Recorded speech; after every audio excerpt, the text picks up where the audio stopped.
L'épisode débute à Antalya, lors d'un rendez-vous décisif pour l'avenir du projet. Monsieur Birol s'installe à la table de Serkan, tandis que Madame Séville prend place en face de Eda, un peu à l'écart. Très vite, Madame Séville demande à Eda de vérifier si son futur ex-mari la regarde encore. Une demande presque anodine, qui ouvre pourtant la porte à une confidence plus profonde. Après 25 ans de mariage, Madame Séville avoue qu'elle n'en peut plus de vivre avec un homme entièrement absorbé par son travail. Eda se reconnaît immédiatement dans ses paroles et lui confie, avec sincérité, que l'homme assis en face n'est autre que son propre fiancé, Serkan, exactement du même genre. Une complicité immédiate naît entre les deux femmes. Pendant ce temps, Serkan et Monsieur Birol tentent de trouver un terrain d'entente pour finaliser leur collaboration. Serkan annonce qu'ils dîneront ensemble le soir même, l'occasion pour Monsieur Birol de mieux connaître Eda. Mais Madame Séville confie à Eda qu'elle refuse d'assister à ce dîner et de signer le contrat. Elle ne supporte plus l'idée de s'asseoir à la même table que son mari. Eda l'encourage alors à ne pas fuir, à l'affronter avec élégance, à garder la tête haute et à le regarder droit dans les yeux. Contre toute attente, Madame Séville suit ce conseil, et la stratégie fonctionne. Elle reprend confiance en elle, surprenant même son mari. En parallèle, Karan appelle Ferit afin de connaître la date exacte de la cérémonie où Serkan recevra son prix d'architecte de l'année. Ferit tente de l'amener à renoncer à sa rancune, mais Karan raccroche, visiblement déterminé à poursuivre ses plans. À Antalya toujours, Engin et Piril profitent d'un moment de détente. Piril propose qu'ils se voient aussi en dehors du travail, laissant entendre que leur relation pourrait évoluer. Engin accepte avec enthousiasme. Le soir venu, les deux couples se retrouvent autour d'un dîner. L'ambiance commence calmement, et Madame Séville remarque même, avec amusement, à quel point Serkan et Eda se ressemblent. Mais la discussion dégénère rapidement. Une dispute éclate entre Monsieur Birol et son épouse. Madame Séville quitte la table, suivie par son mari. Finalement, ils se réconcilient et s'éloignent ensemble, laissant Serkan et Eda seuls, dans une atmosphère plus intime. Plus tard dans la nuit, Serkan travaille encore sur son ordinateur. Eda, incapable de rester en place, finit par le distraire.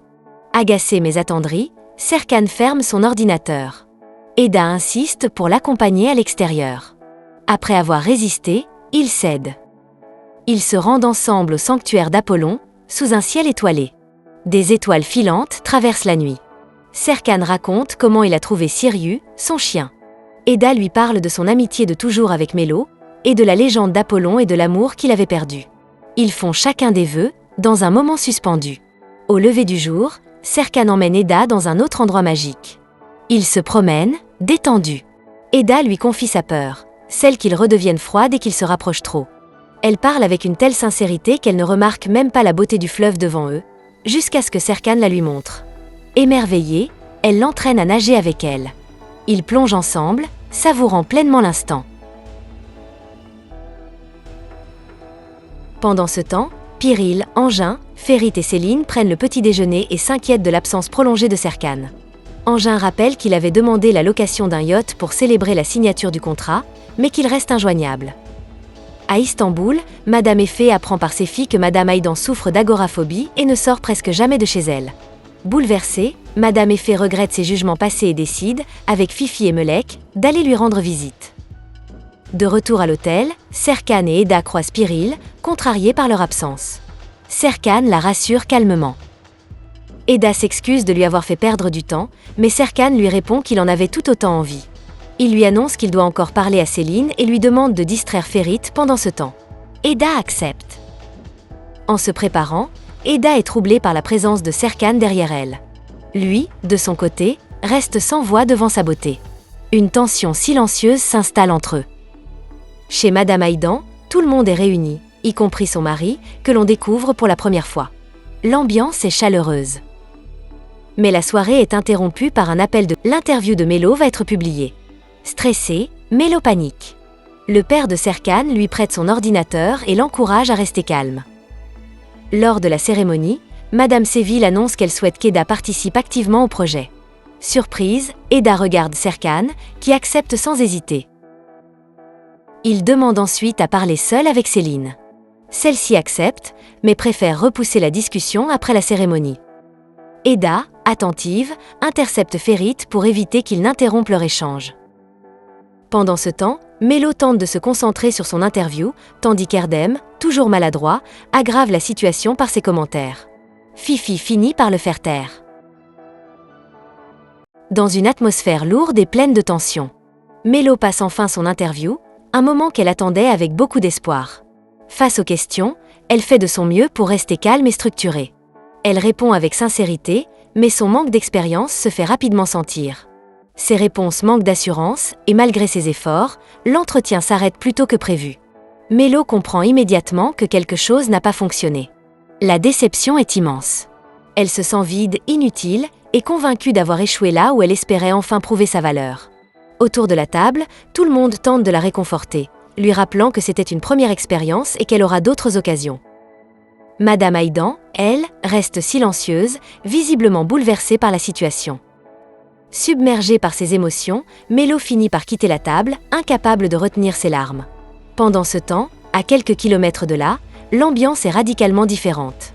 La cérémonie de remise des prix est sur le point de commencer. Eda rejoint Serkan, cherchant à le rassurer et à s'assurer qu'il est prêt. Elle lui demande s'il a besoin d'elle.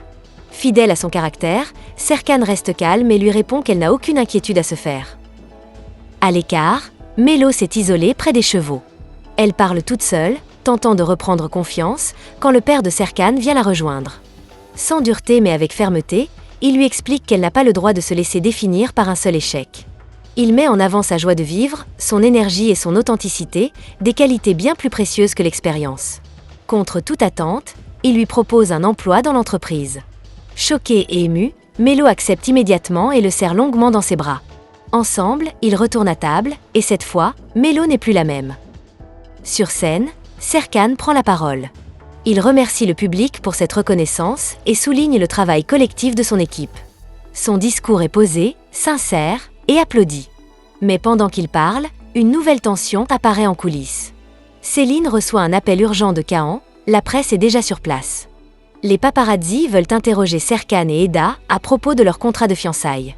Céline aperçoit les photographes à l'entrée, appelle immédiatement la sécurité, puis se dirige vers Eda pour l'avertir. Piril, en consultant les réseaux sociaux, découvre une vague de commentaires violents. On accuse Eda d'être intéressée, manipulatrice, et de n'être avec Serkan que pour son argent. Ces attaques la blessent profondément. Prise de panique, Eda tente de se justifier, se sent humiliée et exposée. Céline insiste, la presse ne partira pas sans réaction. Engin et Piril tentent de la dissuader, rappelant que Serkan déteste les scandales médiatiques. Après un moment d'hésitation, Eda se souvient des paroles de Serkan et de la confiance qu'il lui a accordée. Elle décide alors d'affronter seule la presse, malgré sa peur. Mais au même instant, Serkan termine son discours. Il comprend immédiatement ce qui se passe. Sans dire un mot, il marche rapidement vers Eda et l'arrête juste à temps. Il la prend avec lui et l'éloigne de la foule. Il l'emmène jusqu'à la plage, la porte dans ses bras et monte avec elle sur un yacht. Ils quittent la côte, laissant derrière eux les caméras, les rumeurs et la pression. Le soleil se couche lentement à l'horizon. Eda profite pleinement de ce moment suspendu, émue par ce geste silencieux mais profondément protecteur. Plus tard, dans la voiture, Eda remercie Serkan de l'avoir protégée.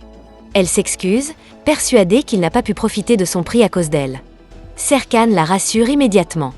Il lui confie qu'il sait qu'elle était prête à mentir à la presse pour le protéger, et que ce geste compte plus que n'importe quel trophée. Dans une autre voiture, Céline, Ferit, Engin et Piril apprennent que M. Birol et Mme Séville ont signé le contrat sans difficulté. Ferit ironise sur le romantisme inattendu de Serkan, mais personne ne réagit vraiment. Céline reçoit ensuite un appel de Serkan et promet de découvrir qui a divulgué l'information sur les fiançailles. Le lendemain matin, de retour à Istanbul, Eda est à la boutique de fleurs. Fifi raconte à Madame Effet tout ce qui s'est passé à Antalya.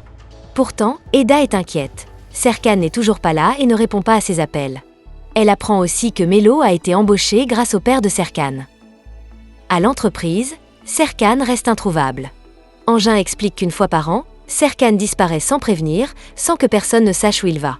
Eda comprend alors que seule Céline connaît la vérité. Dans le bureau de Serkan, Eda remarque une fleur qu'elle lui avait offerte, soigneusement conservée. Elle sourit. Leila lui explique que le carton sur le bureau contient une montre médicale destinée à surveiller la santé de Serkan. Peu après, Monsieur Ficret arrive à l'improviste avec un projet colossal, organiser l'anniversaire de son épouse en seulement 24 heures. Engin et Pyrrhil jugent la mission impossible et conseillent de refuser. Touchée par son histoire, Eda accepte, consciente des conséquences. Lorsque Serkan arrive et apprend sa décision, la situation dégénère. Dans son bureau, il élève violemment la voix contre Eda. Elle se défend, refuse de reculer. La dispute est intense et publique. Serkan lui ordonne d'annuler. Eda refuse. Fou de colère, Serkan la met au défi de tout gérer seule, interdit à quiconque de l'aider, et quitte la pièce. Plus tard, Eda se confie à Engin, épuisé mais déterminé. Il reconnaît que Serkan et elle se ressemblent énormément et accepte de l'aider discrètement. Au même moment, Serkan entre dans le bureau. La tension est palpable. Rien n'est réglé. Et le conflit ne fait que commencer. C'est ainsi que se termine cet épisode. Merci d'avoir regardé jusqu'à la fin.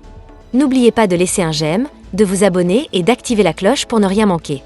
À très bientôt pour la suite.